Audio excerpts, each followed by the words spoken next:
Hello and welcome back to True Vintage RC. Today I have a rather special treat for you guys, and that is that this is a very rare prototype chassis that was released from Schumacher for team drivers back when the Procat was the latest car on the track.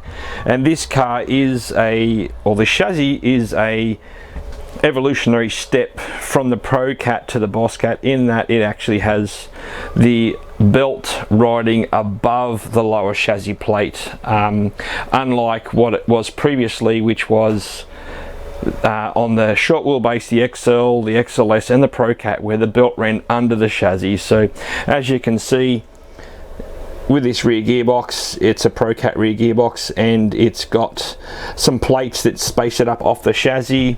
Over the front here you've got a similar scenario. You've got a front Procat gearbox, and now this is actually an aftermarket aluminium gearbox that I've got on this car, but it's still running the Procat uprights, the Procat suspension arms. It ends up having a custom bumper on the front, and what I wanted to do for my viewers today was to show them something very cool. And for anyone who hasn't actually seen how a Procat, or in fact any Schumacher Cat transmission worked of that era, what I have for you today is an opportunity to see how this thing is actually running without all the covers on, and how I actually adjust the tension. So the tension's pretty good already, but what I wanted to show you was that the big advantage from the Procat front gearbox was that it actually had a plate that spanned across the front of the gearbox, and what it did was it actually had some screws that ran back and pushed on the uprights that came up and hold the front suspension together.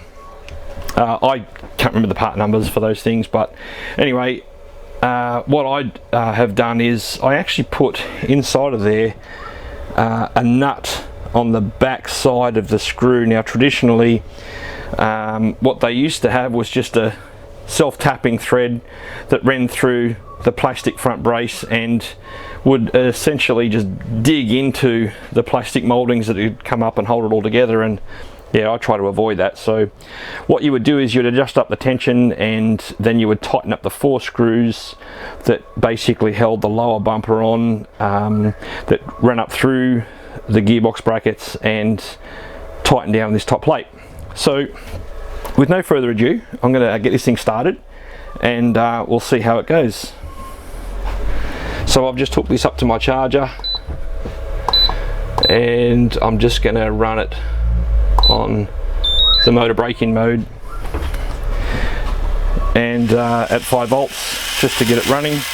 And you can see from the rear you've got the lay shaft, which runs 2 small belts into the rear diff, and you've got a main belt that runs down the center of the car from the rear diff down to the front transmission into the front pulley.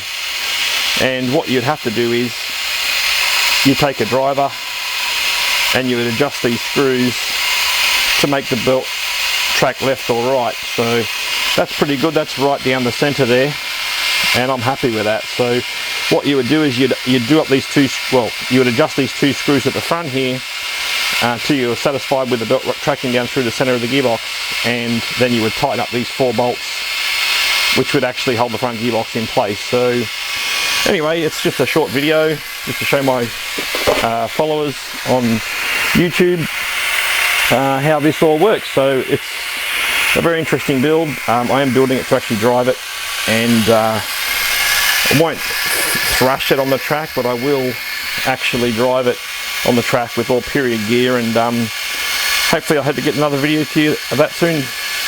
So thank you for watching. Please like, share and subscribe if you like my videos.